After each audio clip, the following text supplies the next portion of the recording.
the United States.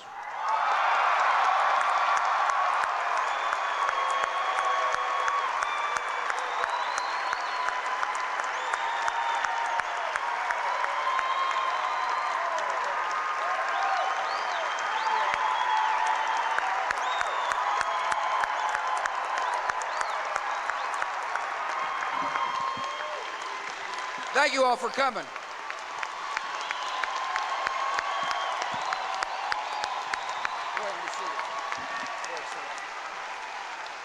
Thanks for coming.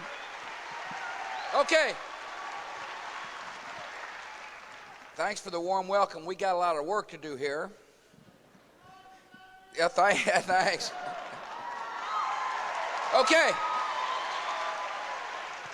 Listen, we're here to talk about an important subject, and I want to thank some of our fellow citizens for agreeing to join me up here on the stage. It's not easy, frankly, to go from kind of a quiet civilian life to agree to sit up here with the president and all the cameras. But I think you're going to find this to be a very interesting dialogue about Social Security. I've got some things I want to say before we talk about Social Security. First, I send greetings from Laura. She is a...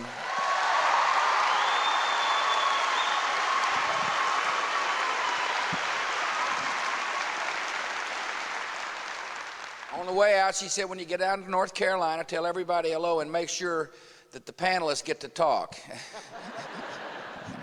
She knows me well. I know that Elizabeth Dole was helped set up this event.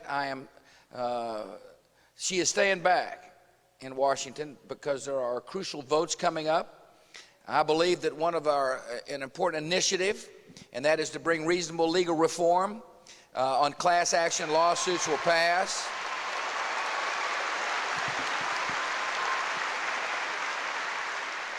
So she and Senator Burr are staying back to vote. I hope you excuse them. I certainly did.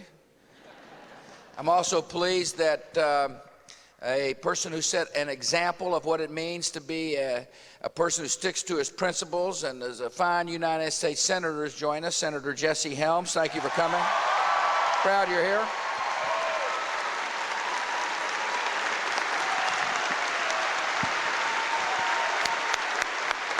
No, you stay there.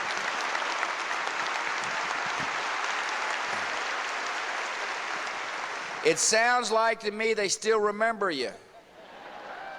I want to thank the statewide officials who were here. They were bravely standing at the base of Air Force One when I arrived, and the wind was blowing hard, but they nevertheless stuck it out and greeted me. I want to thank you for being there. I want to thank the local folks who are here. I met a fellow named Jim Van Streen. He's what I call a USA Freedom Corps volunteer. He works for the RSVP program. He's been helping to welcome U.S. servicemen and women home. He's the kind of fellow hold on for a minute, let me finish and then you can thank him. He's the kind of fellow who's taking time out of his day to volunteer to make somebody else's life better. Now, the strength of this country is the fact we've got millions of citizens who are willing to do so. The true strength of America is we've got people of open hearts and great spirit who are willing to make society a better place as a result of volunteering. If you're interested in serving our country, feed the hungry, find shelter for the homeless, put your arm around somebody who hurts and say, I love you, brother or sister. Jim, thank you for setting such a good example, and welcome.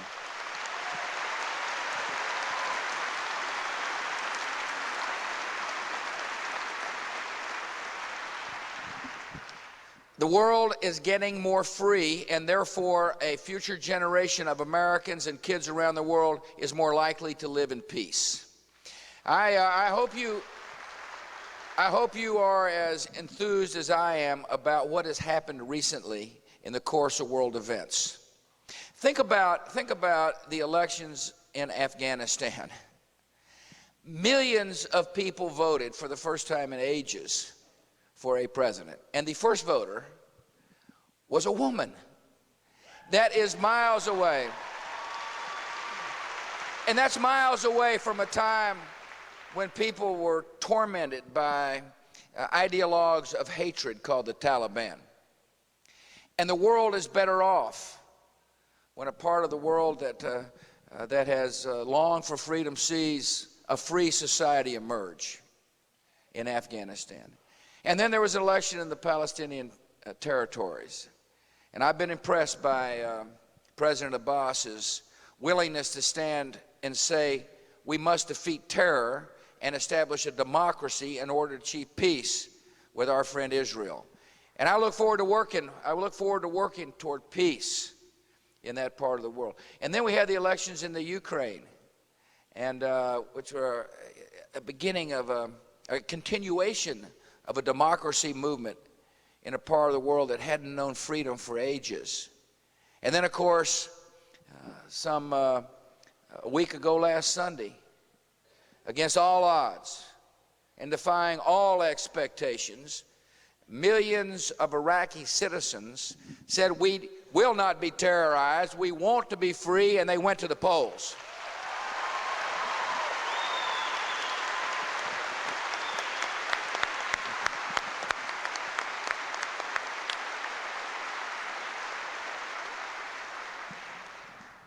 Freedom is on the march.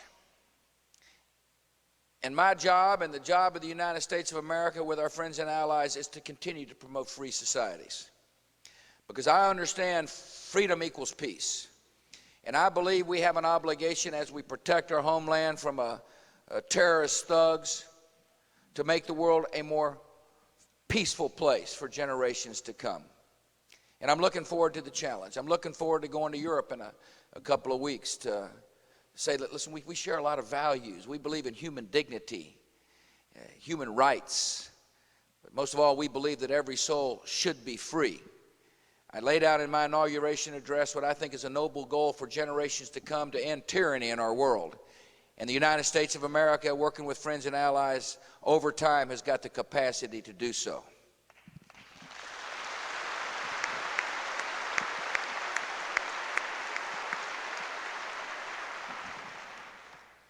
One of the challenges we face is how to make sure this economy of ours continues to grow.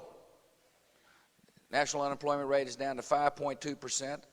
The unemployment rate here in North Carolina is lower than the national unemployment rate. That's all good. But we must continue to make sure that we advance reasonable economic policy so the entrepreneurial spirit is strong, small businesses can flourish, and most importantly, people can find work.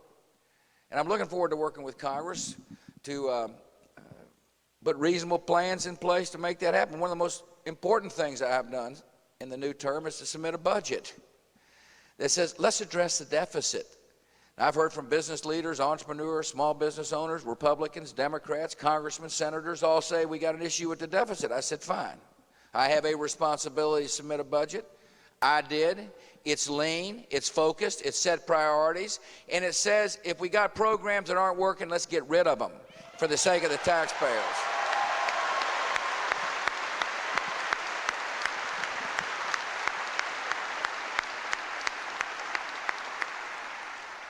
And I'm looking forward to the deliberations, and I'm looking forward to working with people on both sides of the aisle to get a lean budget out. That's what the American people expect, and that's what I'm going to sign. I'm looking forward to working with Congress to continue to make sure health care is available and affordable. One of the ways to do that is we need medical liability reform out of the United States Senate.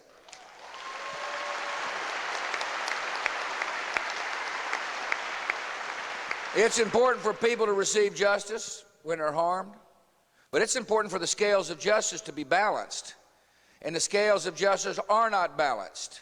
Too many doctors are getting sued by frivolous lawsuits, which is running up the cost of medicine, which is costing taxpayers money, which is driving good doctors out of business. It is time for the United States Congress to pass national medical liability reform.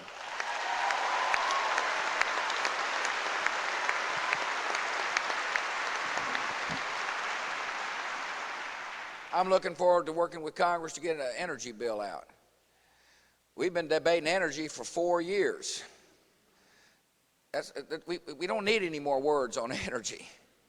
It's time for them to get a bill to my desk. I have laid out a blueprint on how to get there. It encourages conservation. It encourages the use of renewable sources of energy. It says, why don't we be wise about the use of nuclear power? I believe we can expand safe nuclear energy. I know we ought to be exploring in environmentally friendly ways for natural gas here in the continental and in the state of Alaska. All of this is aimed to make us less dependent on foreign sources of energy. And Congress needs to act and get a bill to my desk.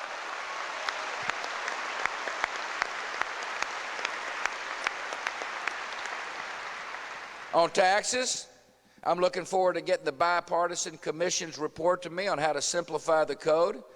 But in the meantime, I know this: we've got to make the tax relief we pass permanent.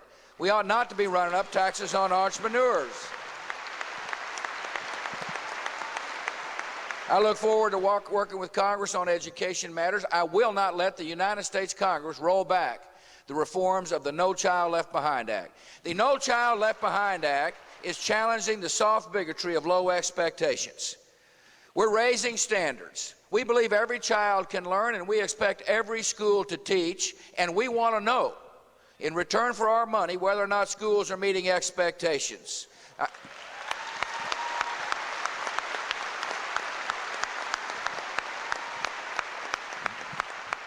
And I know you've got a fantastic community college system here in North Carolina, and I intend to make sure that the workforce programs utilize this a fantastic community college system so people are able to get the skills necessary to fill the jobs of the 21st century. And so we'll continue to work with Congress on education matters. But I'm here to talk about an issue that is going to be an interesting experience in dealing with the Congress, and that is Social Security, formerly known as the third rail of American politics. That meant if you touched it, there would be certain political death. I believe the job of a president is to confront problems and not pass them on to future presidents and future generations. That's what I believe. And so, thank you. Thank you all.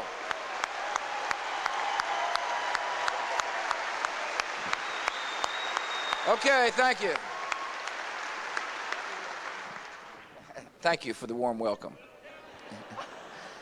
I see a problem, and I want to discuss to you why I see a problem. For those who got to worry about the politics of Social Security, let me just give you my perspective. I ran on it twice. I said, elect me, and I will do the best I can to work with Congress to strengthen the system for all. Give me a chance to be the president, and I'll take the issue head on. I did so in the 2000 campaign. Obviously, the issue wasn't solved, and so I did it again in 2004. I believe candidates are rewarded, not punished, for taking on tough issues. I say that to give assurance to the members of Congress who may feel somewhat fearful of taking on the issue. Secondly, I intend to campaign on this issue around the country. This is one of two stops today. Right after my State of the Union speech, I went to 5 states, and I'm going to keep traveling the country, talking about the problem of Social Security, assuring seniors that nothing changes, and saying I'm willing to discuss all options with members of the United States Congress, and I'm looking forward to it. I like to get out of Washington. I like to talk to people, but I also know that when the people speak, people in the Congress listen. So I'm kind of sharing with you a little bit of my strategy about how to move this issue forward. So what's the problem? The problem is that Social Security, the basic assumptions of Social Security are shifting dramatically from when Social Security was founded. In 1950, there were 16 workers per one putting money into the system, which means that when somebody retired, there's 16 workers contributing to that person's retirement. Today, there's 3.3 workers contributing for each beneficiary, and when youngsters retire, it's going to be 2 workers per beneficiary. In other words, the burden of paying for retirees is increasing on workers. That's part of the equation. The second thing that has changed is that life expectancy has changed. It used to be 60 years was life expectancy. Today it's 77. I suspect over the next decade it'll continue to increase. I certainly hope so. As well, baby boomers are getting ready to retire. That's me and you. And you realize today, for example, there are 37 million people receiving Social Security benefits. In the year 2031, there will be 71 million people. Those are baby boomers. Baby boomers are living longer, and more people are retiring. So part of the equation is more people will be receiving benefits longer than anticipated when the system was first set up. Thirdly, benefits promised to people like me are dramatically higher than benefits given to today's retirees. As politicians over time said, well, just elect me, I'll increase the benefits. So when you think about it, when you add up the equation, you've got more people living longer, receiving greater benefits, being supported by fewer people. And to me, that says we got a problem. And as a matter of fact, the numbers say that. There is a chart over here that says cost of inaction. Because in 2018, the system goes red. That means there's more money going out of the system than coming into the system. Leading edge of baby boomers are retiring. They're living longer. Benefit structures are bigger. Fewer people paying in. The system goes negative. Now, some of you probably think there is a kind of a bank, a Social Security trust bank. That's not what's happened over time. Every dollar that goes into Social Security has been paid out, either to retirees or government programs. It is a pay-as-you-go system. It is a flow-through system. There is no kind of corpus. There are empty promises, but there's no pile of money that you thought was there when you retired. That's not the way the system works. To make matters worse, as more baby boomers retire, as people live longer, as more benefits kick in, the cash deficit increases. So, for example, in 2027, the government's going to have to come up with $200 billion more to meet the promises that we've made above and beyond payroll taxes. Every year from 2018 to when the system goes broke in 2042, the cash deficits required to meet promises increase. That says to me we got a problem. Now, I know 13 years doesn't sound like a lot, 2018. It may seem like a lot to people whose perspective is maybe 2 years.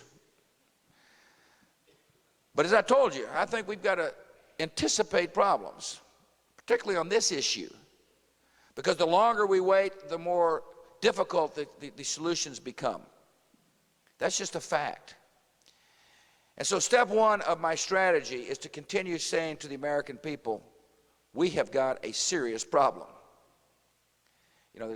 Sometimes is it serious, is it crisis? Look, whatever you want to call it, just look at the chart and you come up with the conclusion. It is serious because if Congress says no to the president, we're not going to move forward on this. Imagine what the solutions will be when the $200 billion hits, or the $210 billion a year, or the $300 billion. I mean, you're looking at either major tax increases, major cuts in benefits, major cuts in other government programs, or massive debt. And so now's the time to move, and that's what I'm saying to the Congress. The second goal of mine is to make sure our people who've retired, our senior citizens, and people who were born before 1950 know that nothing changes. That's important for you to understand. I fully understand a lot of people are very dependent upon their Social Security check. And when they hear somebody like me saying we're going to strengthen the system, their immediate reaction in some cases is to go, oh, that means I'm not going to get my check.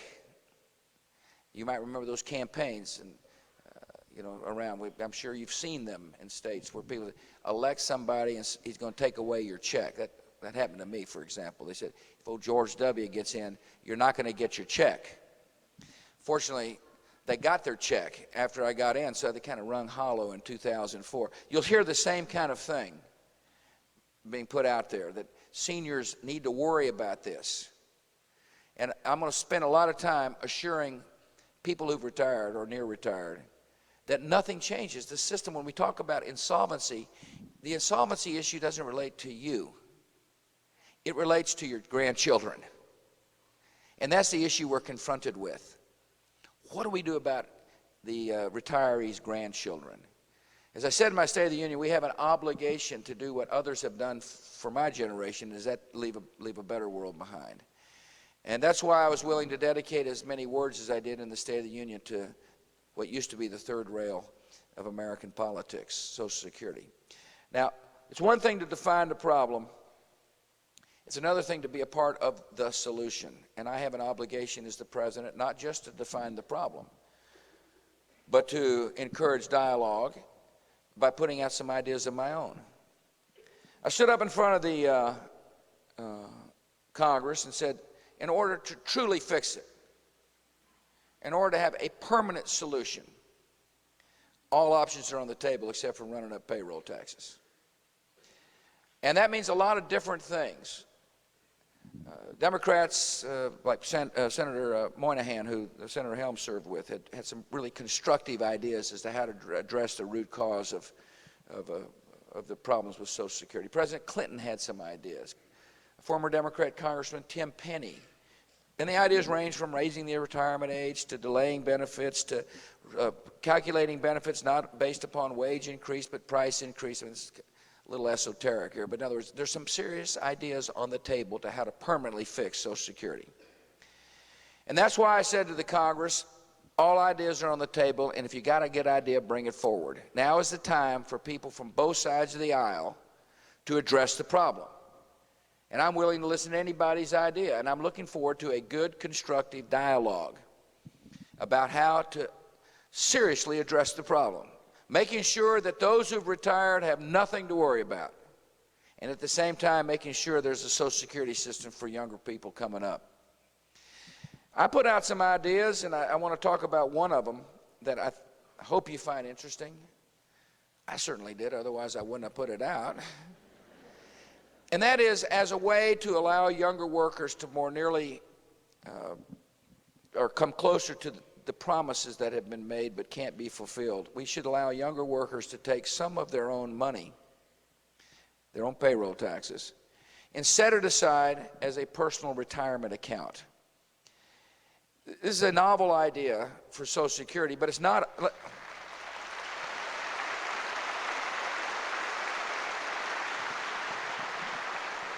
It's a novel idea for Social Security. It is not a novel idea for federal employees. There is such a thing as called a thrift savings plan, which allows federal employees to take some of their own money and invest it in stocks and bonds so as to increase their retirement benefits. And why does that happen? Because when you're able to get a rate of return on money invested, over time that money grows, that money accumulates, that money expands. And so I believe younger workers ought to be allowed to set up a personal account and invest in stocks and bonds so that their money can increase faster, at a faster rate than that which their money increases in the Social Security system. That's what I believe ought to happen. Now, let me...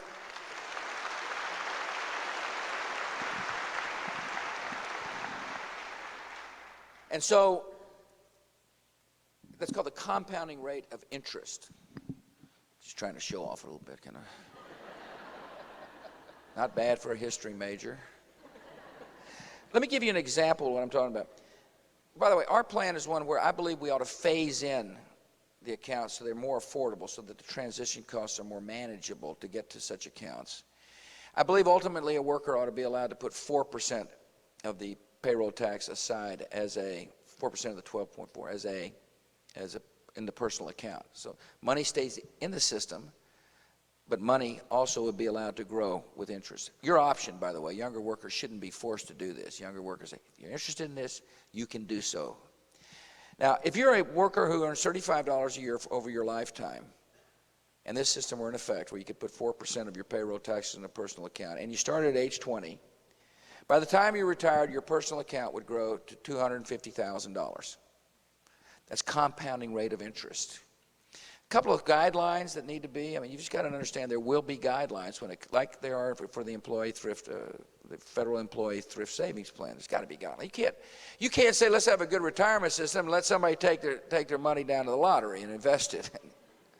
That's not a wise investment. In all due respect to the lottery players. In other words, there's got to be a certain guidelines. A conservative mix of stocks and bonds. We don't want people taking their money investing in, high flyers. There's a way to manage risk and get a better return than that which is in the Social Security Trust. I mean, there's all kinds of people that are expert at this. As a matter of fact, that's what the thrift savings plan does. It says, here are some options for you, easy to understand options, which will defy those who say certain people aren't capable of investing. A concept which I totally reject, by the way. People are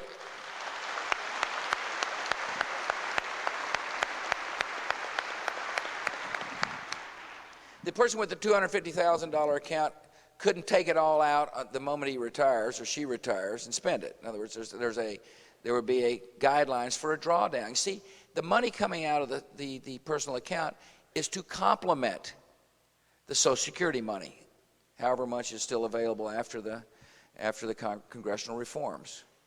So it's a complement to Social Security. It is to mirror, it's to help out, it's to enable you to retire. There's other benefits, however, to a personal account, besides growing faster than the money if it were to stay with the federal government. One, it's your money. And that's an interesting idea, isn't it? It's your money to begin with, and it's your money at the end.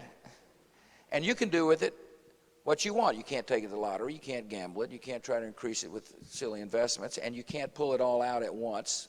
In other words, you have to use it for retirement. On the other hand, if you choose not to spend it, you can pass it on to somebody you choose.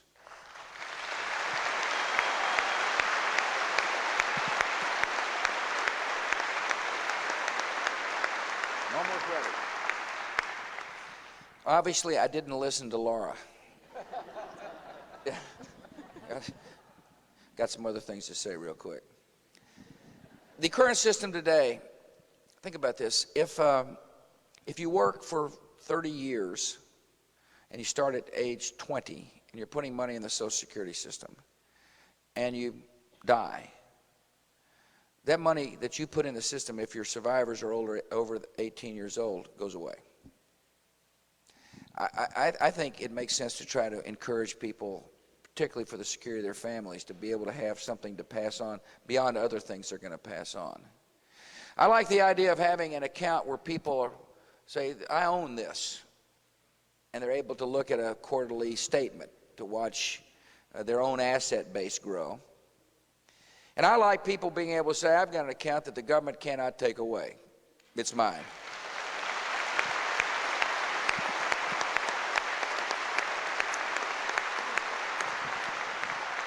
Some people say, well, you can't afford to do this. My answer is you can't afford not to do it, if you look at the chart. And I'm looking forward to working with the Congress. I've done my part. I've laid it out there, and I'm going to work hard. I'm going to spend a lot of time talking to the people about this issue. And I put out some interesting ideas. And I'm looking forward to people assuming leadership in the House and the Senate from both sides of the aisle. And I'm willing to listen to their ideas. For the sake of the country, for the sake of a younger generation of Americans, we must act.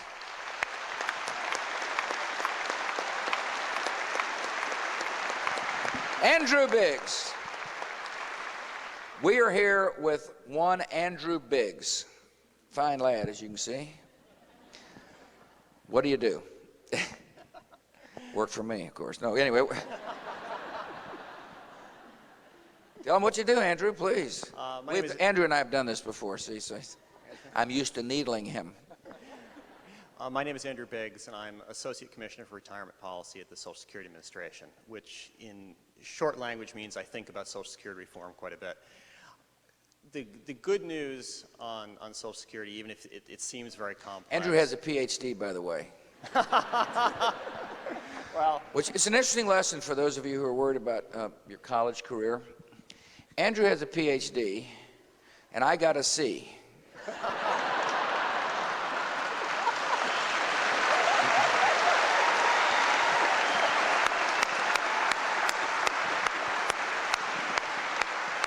And look who's working for who. Anyway. All those years of effort gone to waste, I guess. It's a cheap shot, Andrew, I know. Do we have a problem with Social Security? You look at it, you analyze it. Sure, we do.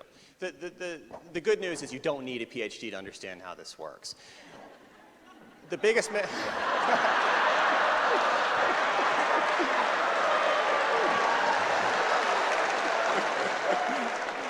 the biggest misunderstanding people have. I'll let it pass, Andrew. They'll get me on the way out, I'm sure. The biggest misunderstanding people have is they think that the taxes that come out of their paycheck each week go into an account, and that account builds up value, and then when they retire, the money comes out of their account to pay their benefits. The truth is that Social Security doesn't work that way, and it's never actually worked that way. Social Security is what you call a pay-as-you-go system, which means that the taxes that come out of your paycheck today immediately go out the door to pay benefits today. And then when you retire, taxes from workers in the future will come out of their paychecks to pay your benefits, and so on and so on. Now, this works very well when you have a lot of people paying in and not a lot of people collecting. Back in the 1950s, as the president pointed out, you had around 16 people paying in for each person collecting benefits. Today, it's around 3.3 people paying in for each retiree. Go out into the future, it'll be less than 2 workers per retiree. One way to think about that is, if you go back to the 1950s, 16 workers paying in for each retiree. Each dollar of benefits paid out to retirees would only require about 6 cents of taxes from each worker. When you have 3.3 workers per retiree, each dollar of benefits requires around 33 cents of taxes per worker. Go out to the future, it's 2 to 1. Each dollar of benefits requires around 50 cents of taxes per worker. The president also mentioned that the benefit levels will be rising. The benefits paid in 2050 will be a lot higher than the benefits that were paid in 1950. So you have these dual track problems going along. The root cause of this falling worker-retiree ratio is really pretty simple. People are having fewer kids, and fewer kids today means fewer workers paying in tomorrow, and people are living longer. They have more people to survive to collect retirement benefits, and those who do collect benefits live longer and longer after retirement. Now, that's all good news for them. It's not so good news for the system. Now, today, Social Security is collecting surpluses. It's collecting more in taxes than it pays out in benefits. But in 2008, the first leading edge of those baby boomers start to retire, and those surpluses start to decline. In 2018, the surpluses disappear, and afterwards, the deficits get bigger and bigger each following year. In 2042, the Social Security Trust Fund will be exhausted, and at that point, you'd have to cut benefits by around 27% across the board for everyone. If you take all these deficits going into the future and you add them up, it comes out to around $100,000 for each American family. That's sort of like having a second mortgage that nobody told you about before. And like a mortgage, it grows each year with interest. And if we don't pay it off, it goes to our kids and to our grandkids. So clearly, you have this financing problem going out over time, and there's a number of options available to resolve it. People have talked about different ways of changing the way benefits grow. Other people have talked about raising taxes to do it. Other people have talked about putting aside money today in one way or another so that we have more resources to help pay benefits in the future. One thing I can say, we have a lot of choices, and certainly the process we're going through now is deciding what choices we want to make. But clearly, the sooner we make those choices and the sooner we work to fix Social Security, the easier they'll be. People use the analogy of Social Security as like the ship going towards the iceberg. And I don't want to exaggerate it. There's a difference between cutting benefits and drowning in the water. But like that ship going towards the iceberg, you can't wait until the last minute to turn. You have to start changing well ahead of time and turning. And if you do that, it makes things easier on everybody. So I think the general lesson is, however we choose to fix Social Security, if we act today, those tough choices will be a lot less tough than if we act in the future. Good job, isn't it? Fine job. All right, Noel. Noel, counsel, where do you live, Noel? I live right here in Raleigh, born and raised right here. There in you Raleigh. go. Did you stay up late last night watching a little basketball? No, but Never mind. Kind of old with a kind of baby boomers in it to stay up late. Anyway. Yeah. Yeah. I did know how watch you Carl feel. Rove I know on how- Fox Channel. There you go. My concern, President, is not for myself. I have no fear whatsoever of my retirement going away. I've been on Social Security since I was 62, which was 6 years ago. I'm 68 now. And I know just as good as God made little green apples that every third Wednesday of every month, that check's going to be deposited in my savings account at the credit union. That's important. Yeah. And so I'm not sweating that. It's my children. I have 4 grown children who are helping pay for my Social Security benefits, by the way. And they are in age from 43 to 33. And they have given me and my wife, Ruth, 6 beautiful grandchildren. And that's the ones that I'm afraid of what's going to happen to them when they get ready to retire. Yeah. I don't see any solution for them. Not like, it's like I've been so blessed by how the system has worked for me, but I don't see it working too far into the future. Well, I appreciate the spirit. Look, I mean, the key statement that I heard him say is it's not going to change for him. So evidently the message has gotten to some. And we got to keep getting it out. Senior citizens must hear the truth, which is that the Social Security system will take care of them. And they need not fear a discussion about how the system works for our children and grandchildren will cause them not to get the promises the government made. And that's just important. And I appreciate you bringing that up. I also love the spirit of somebody saying, I'm not worried about me, I'm worried about somebody else. And we really need to be. We really need to be. I mean, it just would be, I think, a dereliction of duty not to take on the tough task now. And, of course, some of them are saying he's not going to be around but for 4 more years. But I can assure you this, for the next 4 years, we're going to be taking on the tough problems like Social Security. Don Baldwin, you ready to go? I'm ready, Mr. President. All right, where do you live? I live in Merritt, North Carolina, down in eastern North Carolina. Fabulous, yeah. Yes, sir. Wish I could say I knew where it was. I'll play like it is. We'll have you come down there How far sometime. away from here is Merritt, About roughly? 2.5 hours due east of here. Well, fantastic. But, Thanks for coming. It's good to be here. You're a mom? I am a single mom, and I do want to say quickly, though, that I thank you for mentioning the community college system, because I am a part of the community college system. I teach at Lenore Community College in Kinston. What's your subject matter? English. English, yeah. Some say I could use a little extra work. You do just fine. But it has, I guess the real reason why I see Social Security as such an important issue, Mr. President, is because 13 years does not seem so far away. For me, I have a son who's 13. Spencer plans to go into the United States Armed Forces, and so...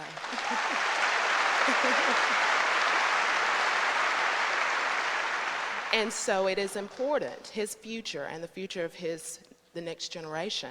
But I'll tell you that I kind of see it the way that I see a new home that's being built for me, and I thank you, Mr. President, because you have opened access to a lot of people who in the past have not had the opportunity to experience home ownership. And so, on our past. And so I thank you, Mr. President, for Is this your first home? issue. This is my very first Imagine, home. welcome to my home. That's fantastic. Well, you're doing great. I'm going to ask you some stuff. You know, I was talking with Dawn, and she was talking about a 401k. It's an interesting concept. Many of you know what a 401k is. 30 years ago, no one would have known what a 401k is. Maybe they would have. I don't think so. I think 401k is a relatively new invention. 401k, you've got one? I do. And I'll tell you, Mr. President, it was a kind of scary situation when I first started at the community college system and was asked whether I wanted a 401k. I had never gotten involved with stocks, bonds, didn't really know what it was about. But I can tell you that it is very nice every quarter getting those reports to see how well my investment is doing. So you get advice? I do. Yeah, see, she gets advice. In other words, it's a little nervous at first. But it pays off well. Yeah, and you see your statement quarterly. I do. Watch your asset base grow, which is. And it is another sense of ownership. Yeah. And it makes you proud to be an American. Well, it's an interesting. I think I hope people take away.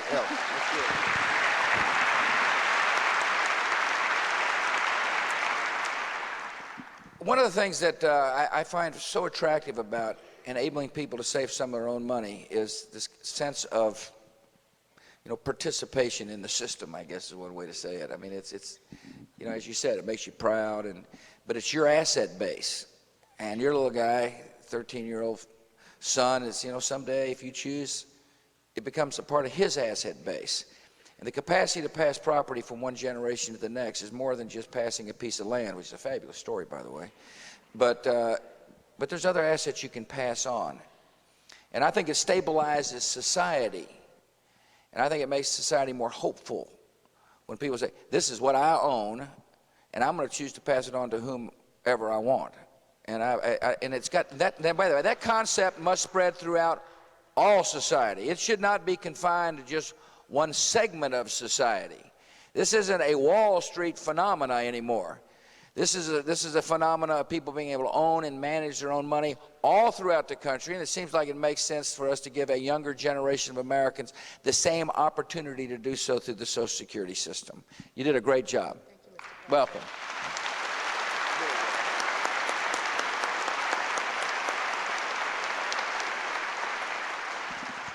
Cindy Godfrey, Yes, sir. you live In Statesville, North Carolina. Have some half friends the here. town came. Yep. How many people in Statesville? How many live in Statesville? Yeah, how many live there? I think, 23,000, That's good, yeah, it's big. I think. Bigger than it sounds. You might not want to quote me on that. How many children you got? I have 2 little girls. They're one is 4 and one is 6. Fabulous. We call them the princess and the bulldozer. Yeah. Sounds kind of like my mother used to talk. Anyway, you're sitting up here on the stage. Here's your chance to tell me. First of all, you work? I do work. I believe that the world is ran by those who show up. So I showed up today on behalf of my friends and my family and about 80 employees at Godfrey Lumber. It's a small family-owned business started by my late father-in-law, Woodrow Wilson Godfrey. You would have loved him. It's actually Woodrow Wilson? Woodrow Wilson. Yeah. His mother was a staunch Democrat. Yeah. The guy's a heck of a businessman, though.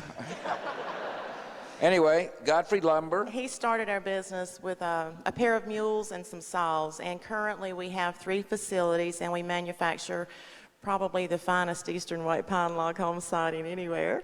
And we have a chip mill, which is, of course, in the early stages of the paper making process. And I have to say, some of our employees have been with us their whole life, their whole working life, and it is a family business, and we are very protective over each other, and it's a very hard business. There's mass fingers and splinters, and there's a lot of holidays that we're there, Christmas, Thanksgiving. I think somebody's there every Sunday checking the dry kilns. It's a way of life, and it's a very dedicated way of life. But we've been hit by various things in the past, such as imports and heavy government regulations here and there. And we have A couple of little suggestions here, that's okay. I was trying to be very subliminal. We have had to back up and punt several times. And I think that most people are scared of change. But if you're going to survive, you do have to learn to change. And one of our favorite sayings by the president of our company is, insanity is defined as doing the same thing over and over and expecting different results, which reminds me of our Social Security system somewhat. It's very good. You need to get on the road. You may use that. Very well spoken. Keep going, you're on a roll. Y'all are going to hear that from him later, and I'm going to love it. Social Security is stale, and we are not a rich company by any means, but I have seen where I think we're making about $250,000 between our employees and our company in contributions to Social Security. If it's not going to be there to help those people that are helping us by coming in every day, then we have got to change it now, Otherwise, it's just a total waste of time and energy.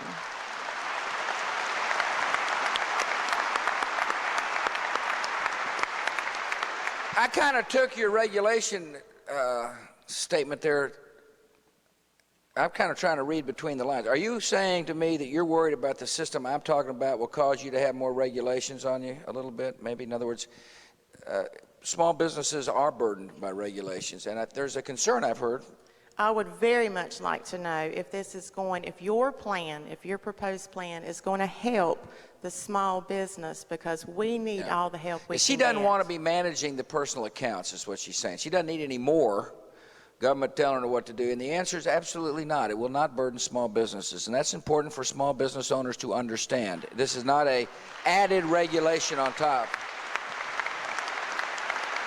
I feel. By the way, my suggestion is what needs to be part of an overall plan. I just want to make sure that disabuse people who know personal accounts alone won't permanently solve the problem. That's what people have got to understand. It's a part of an overall solution. It just will mean that the younger workers will get a better deal when the solution is finally decided upon. Go ahead. I was just going to say, Here's I your feel chance like to get if we, people to buy a little lumber. It is the best Eastern White Pine Log Home siding. Did I mention that? If we can trust our employees to come in and work for us, we can certainly trust them with their own money. Yeah, no, that's good. Right. No, I appreciate you saying that. It's the concept of people managing their own money has changed dramatically. I promise you, when I was most of the panelist age, we weren't sitting around wondering whether or not Social Security would be there. When I was 30 years old, is that what you got? 29. Yeah, when I was 29. We didn't have forums where people came and said, gosh, I wonder if Social Security is going to be around when I retire. That never entered a baby boomer's mind. Nor did the concept of more and more people being able to manage their own money in the different kinds of retirement systems, Roth IRAs and all the different retirement funds that are now available for people to invest in. The world has changed. Social Security hasn't yet. And so I find it incredibly interesting to hear younger folks talk about life the way it is, workers being able to manage their own account. I'm saving something for my son. Skip Long, he's here. He's got some ideas and thoughts. As you can see, he's a young-looking guy. Actually, young chronologically, too. And you live in Raleigh? I live here in Raleigh. Most of my time has been spent in southeast Raleigh. Good. And I want to say my wife and son. My wife is there. My 10-year-old son, oh, Matthew, yeah. are here. And looking forward to seeing you afterwards. What do you do? Thanks for coming. I'm the president and CEO of the National Jobs Partnership. In Jobs Partnership, we help people make their way back from hopelessness and poverty by really giving them the tools they need to go and find a job, but even more importantly, how do they build a life? Yeah. Before we get to Social Security, I think one of the most important initiatives of this administration is to encourage faith-based and community-based organizations to help find people help they need. You're a faith-based man. Thank you. I can't think of a better organization than one founded on the principle you shall love your neighbor just like you love yourself, in order to help somebody coming out of the prison system find a proper job training and get the skills and comfort necessary to know that he or she can take on life's tough problems. All right. So I'm going to keep pushing the faith-based initiative. My point, back to Social Security. Thank you. You know, as I've been listening and I hear the word ownership, and I know you've heard the saying, Mr. President, give a man a fish, he'll eat for a day. Teach him to fish, he'll eat for a lifetime. I'm at a place where I believe that's the most hopeless statement I've ever heard. Here's why. Because whoever owns the pond is still in control. And I say that for many of my neighbors, they don't have access. They have the tools and all, but they need the initiative to get the access for there to really be for there to be ownership. I think without that initiative, you really won't have ownership. Here's what I mean by that. My dad grew up here in Raleigh. We moved here in '62, and my dad graduated from Hampton Institute. So did my mom, and My dad had an engineering degree, but he had to mop floors in an ice cream store in 1962. But my dad had 3 jobs, and I learned, man, a man works. And yet, as I got out of high school in '79, and years later, maybe 14 or 15 years later, my mom and dad went on to be with the Lord. And yet, as I look at his life and all that went on, as it got to the end, and you said it earlier, all that went into that for his Social Security, all that work and all, ended up going nowhere.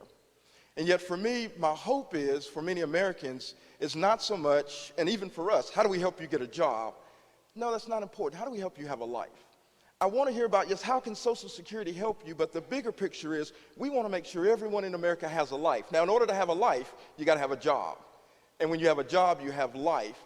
And with that comes the hope that now our neighbors can take their money and really have ownership because they've been taking the initiative to deal with their mistakes if they've been incarcerated, an initiative to look for a job. And I believe our neighbors can take the initiative to handle their own money. We still need to have some assistance along the way, but I believe that they can do that in order that we have a new culture that believes that people really can have a life. There you go. How about that? Great job.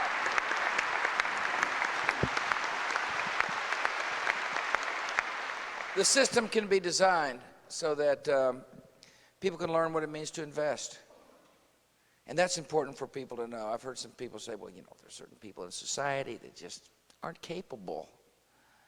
Forget it. Why do we want that kind of attitude in America? You know, certain people can and certain people can't. We got to believe everybody should be allowed to take their own money and under certain guidelines, make wise choices. And that's going to happen. There's a cultural change that needs to take place, obviously, in some quarters of society. And I love the spirit you're talking about. Because if you own something, you have a vital stake in the future of your country.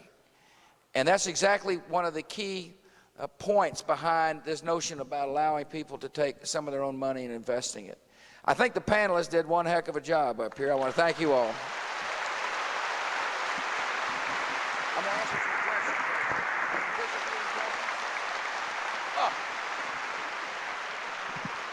I'm getting kind of old, so I need you to stand up.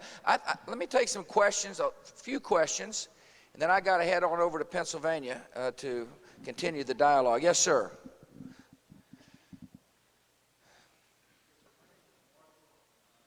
North Carolina. Yes, sir. Good. My main concern, as you said during your State of the Union, that all options was on the table. Yeah. And I support your plan to strengthen Social Security. But one thing I'm concerned about is extending the age in order to be able to fund it. I would like to receive my benefits, my money that I paid into it, into my own personal account as soon as possible. Well, I appreciate you saying that.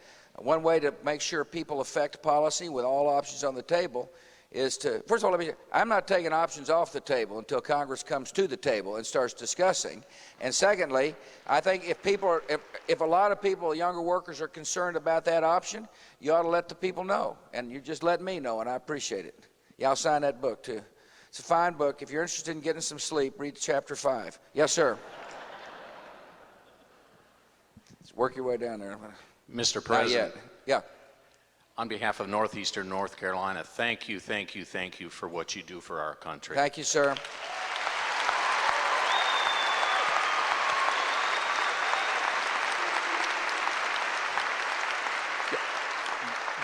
God bless George W. and Laura Bush. Thank you, sir. Here's my question. In your effort to strengthen Social Security for the 21st century, will you be able to use your bully pulpit in perhaps persuading our own Congress, who does a great job, but also has a generous retirement system, take a look at that system itself in an effort to make possibly the retirement system for everyone in this room and throughout the country a little more generous? See, what he's saying is that there is a go-by. In other words, I haven't invented this. It's already happened. Federal employees get to do this. As said in my State of the Union, younger workers ought to have the same option of ownership, decision-making, better rate of return that the federal employees have, and you bet I will. You're right. I mean, this is, again, I repeat to you, this is going to be an issue that's going to require good, close cooperation. And it's not going to happen unless people of goodwill come forward and say, let's get in this, get after this issue together. It used to be that people feel like they were lured out on the issue and then all of a sudden had to pay a political price. What I'm saying to the members of Congress, we're all in this deal together. We're all going to, we're going to be blamed together or we're going to be praised together. And, but I will do my part. I'll do my part initially of not only putting the issue out there for people to hear, which I did in the State of the Union, but I'm going to travel our country, state after state after state, conducting discussions just like we had here, as open and frank as we can be, talking about the problems, talking about the assurances, and assuring Congress it is now time to act. That is my duty. I look forward to doing that. It also gets me out of Washington. Yeah.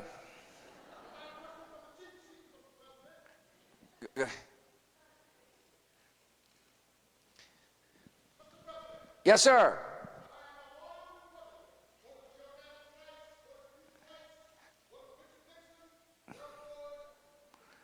We're not going to take away your Social Security check, for starters. Go ahead.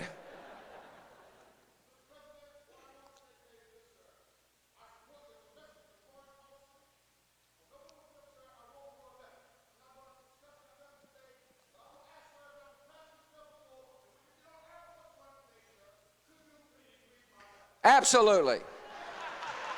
All right. I tell you what, that guy right there, I'm delegating.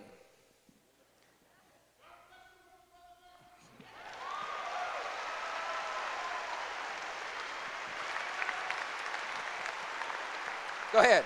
Unfortunately, I don't have a letter for you to read, Mr. President, but I just want to say it's such an honor to be speaking with you. Thank you. I'm very happy to be here. I just wanted to let you know that as a young person, I think it's very inspiring and encouraging to see how much confidence you have in my generation's ability to make decisions. And I think that your plan to strengthen Social Security is just another reflection of your high levels of trust and respect for the American people, and I wanted to thank you for that. So. Thank you very much, yeah. You know, it's interesting. I appreciate you saying that. Somebody was telling me the other day, I also had congressmen come into, and women come into the White House, the Oval Office area, actually the cabinet room in this case, and I'm sitting down with them individually and talking about, just like we're talking here. And a person said, he read an interesting poll. He said that a lot of younger workers felt like they're more likely to see a UFO than get a Social Security check. It's an interesting dynamic, isn't it, when you think about it? There are a lot of young people, when they analyze Social Security and think about it, that they just don't think the government can fulfill the promise, which is a powerful, it's powerful leverage for members of Congress to listen to. In other words, the dynamic has shifted. The reason people are comfortable about taking on the Social Security issue in a political sense, see, I believe it must be done, that's the nature of the job, that's the nature of the presidency, but in a political sense it's because people are beginning to realize that once seniors understand nothing changes, there's a lot of folks out there who are demanding change for their sake. They're saying, what are you going to do about saving the system for me? I'm coming up. I have a better chance of seeing a UFO than getting a check from the government. What are you in the government going to do to make sure I get my check? That's the dynamic that's happening. And that's why I'm optimistic something's going to get done, because people are beginning to speak out. Younger Americans who understand the math and know the reality are beginning to say to those of us who've been elected, what you going to do about it? You're up there in Washington, D.C., do more than just occupy the office, solve problems, and do your job. Yes, sir. Thank you, Mr. President. First of all, I just wanted to thank you for your service to our country. Thank you, sir. Thank you. I have a question about Social Security benefits that relate to things other than retirement, which is what you've put a lot of focus on. Yeah. In 2001, I lost my father, and he left behind my mother to raise 3 kids, all under 18, and pay for everything that they needed and support them financially. if by the year 2042, this pay-as-you-go situation is going to be pretty much exhausted, if that happens to someone after that point, they're going to pretty much be depending upon this small percentage that the government is allowing them to put into their nest egg fund. At that point, they have to pull out of funds early. Their index funds they have to pull out of early, which won't get to grow very much, and their long-term bonds won't mature. So how does your plan really On survivor work with that? benefits? You're talking about survivor benefits of the current system? Yes, sir. First of all, the plan is only addressed to the retirees, not to the disabled and survivor benefits. In other words, we're focused on the retirement aspect of Social Security. Secondly, the notion that a personal account, frankly, we hadn't got to the emergency withdrawal aspects of the personal account. The idea, though, is not to let people, the main principle is not to let people withdraw money who've retired from the personal account because it needs to be used for retirement. You can't just lump sum it out. This is a complement to Social Security. As to whether or not you, a young worker, a survivor of a worker that passes on an account, whether you can draw it all out at once, is something we just got to work out with Congress. Yes, sir. But remember this, is that a plan that says you've been able to inherit something other than survivor benefits, a chunk of assets, is, I think, will be better than the current system. Yes, sir. I completely agree. From what I've seen in the system, I absolutely love it so far. I just hadn't heard you talk to that point yet. No, I appreciate that. Thank so you. You lived on your mom, and you lived on the survivor benefits of your dad. We didn't live on it completely. I mean, it helped you. It really helped make ends meet. Yeah, well, Absolutely. there's survivor benefits in the current system. If you were younger than 18, or your siblings were younger Yes, than sir. 18 years old. If you're over 18, there are no survivor benefits for the kids. There will be a permanent survivor benefit if it's an asset that's been accumulated to be able to pass on. Whether or not you can take it out or not to solve a family emergency after the person who accumulated the assets moves on is something we just got to work Yes, out with sir. the One Congress. more thing. I just wanted to introduce myself so that I can say that I met you. My name is Bart Thornburg.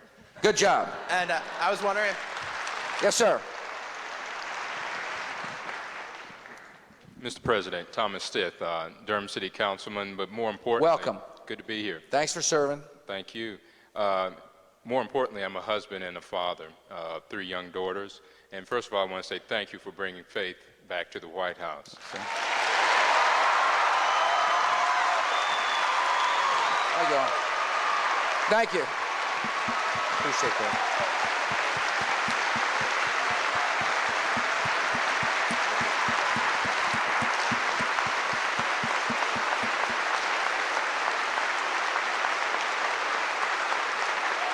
Thank you.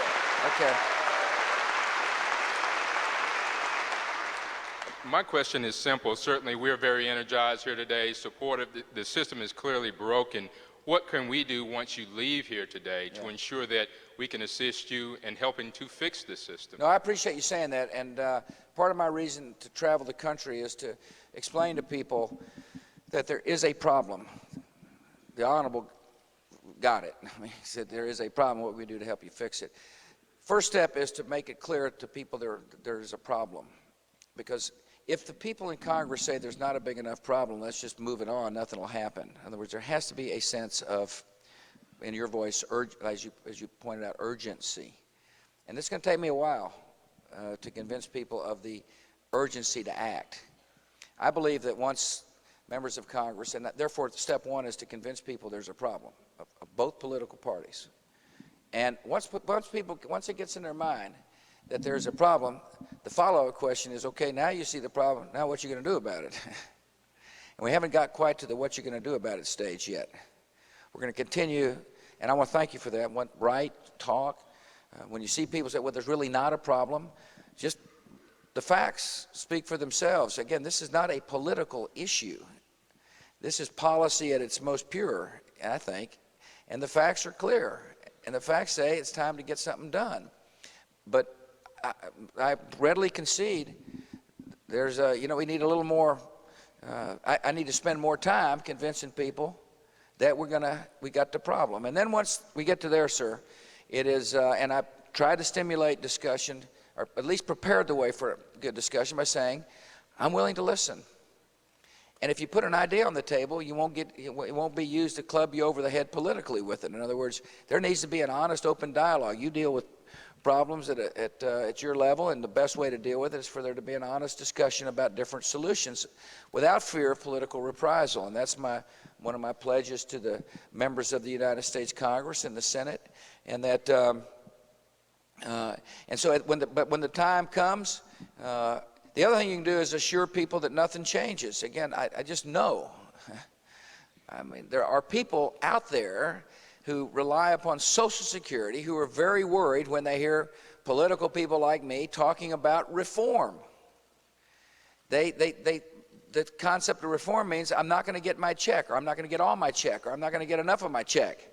And we just have to continue to assure older citizens in Durham, North Carolina, and around the country that nothing will change. Nothing will change. And once that assurance is fully understood, then I'm confident the dynamic of younger workers saying, or younger folks saying, what are you going to do about me, becomes a much more viable, becomes the driving force for reform of the Social Security system. I'm probably talking too much strategy and tactics, but I think as people who are interested in the subject, you got to know how I think this issue is going to unfold. And so thanks for your great comment. One thing about faith, it's very important for this country to always remember that our strength, as opposed to some of these ideologues of hate that we deal with, our strength is the fact that you can worship or not worship and be equally patriotic. And if you choose to worship, you're equally patriotic if you're a Christian or a Jew or a Muslim or a Hindu. That is the wonderful thing about the United States of America. And regardless of what you believe and your beliefs, we must always jealously guard that great freedom of ours. Yes, ma'am. I hate to tell you, we could be here all day, but I am headed toward Pennsylvania. Last question. I know you're disappointed, but... Mr. President, an honor, sir. I thank you for your perfect segue into my question to you. I think the constituency most skeptical about reform appears to be those 55 and older. And I think the part of your program that's most appealing to that skepticism is that part that talks about opting in. Can you address more specifically the age in which you are allowed to opt in or not? People born from after 1950. That's a pretty easy question to answer. And that would not be me. Listen, I am so honored you all came. What a fantastic setting. I appreciate your time. I want to thank our panelists again for coming. God bless you all. Thank you.